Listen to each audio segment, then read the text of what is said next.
Hi! Tara, samahan niyo akong gamitin itong Gel Hot Moon White. Ito yung aloe vera na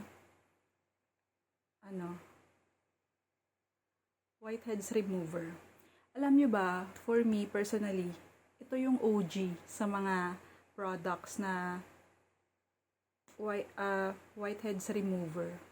Kasi way back 2014, 2015, yung ate ko umu-order nito online. Nung time na yun, tag 150 pa ito. Ngayon, mura na lang siya. Kasi ito talaga yung, ang dami ko na rin na-try nung dati na mga pang whiteheads remover. Pero ito talaga yung nakaka-satisfy na pag-harvest. Dati, 2015, 2014, ganyan. Lagi kami nanonood ng ate ko, kina Seitioko, kay Ann Klutz. Tapos, sabi nila, dapat daw, at least once a week, nagha-harvest. Kasi, para maklear natin yung mga sebum sa pores natin. Para yung mga products na nilalagay natin, na-absorb agad ng skin natin. Kasi wala na yung mga whiteheads na nakaharang. Tapos alam nyo, ang tagal ko nang hinanap nito. Pandemic, naghanap ako. Wala talaga siya. Ang hirap niyang hanapin. Tapos nakalimutan ko din, diba kasi parang Thai yung niya.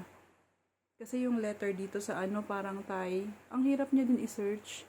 Buti nga ngayon, tinype ko lang yung aloe vera. Whiteheads remover. Isa to sa lumabas. Yun, may book. Isa to sa lumabas. Kaya, mabilis ko lang nahanap. Matagal na ako, pandemic pa ako naghahanap nito kasi ito lang talaga yung, ang dami ko na rin na-try. Na-try ko na yung charcoal. Alam niyo yun yung itim na pang alis ng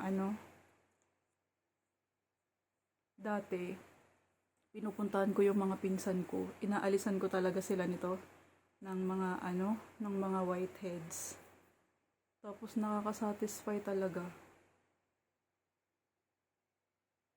Gusto nyo rin bang nito? Lagay ko sa yellow basket. Ang mura na lang niya. Dati 100 plus siya. Lagay ko dyan. Kanina pa ako may nakukuha na whiteheads. Para yung mga ilalagay nating serum, mabilis lang ma-absorb. Iniiwasan ko lang yung may mga acne ko.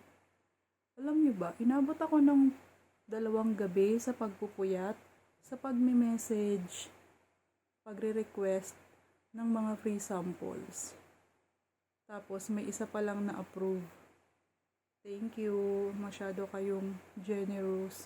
Lagi ko din kayo nakikita yung mga videos. Ang dami nilang magpadala. Pero ako, acne set lang yung ni-request ko.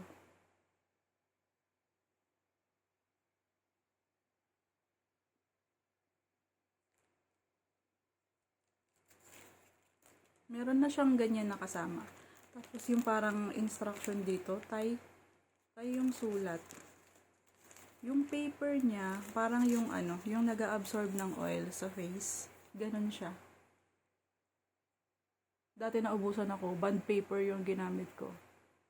Noong 2015. Ito kasi mabuhok ako.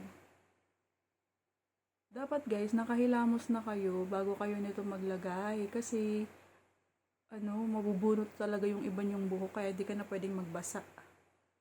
Kaya ako naghilamos na muna ako. Normally, alam niyo, pag nag-skincare talaga ako, as in, wala talaga akong saplot. Pero syempre, mag-film ako, kailangan ko magbihis.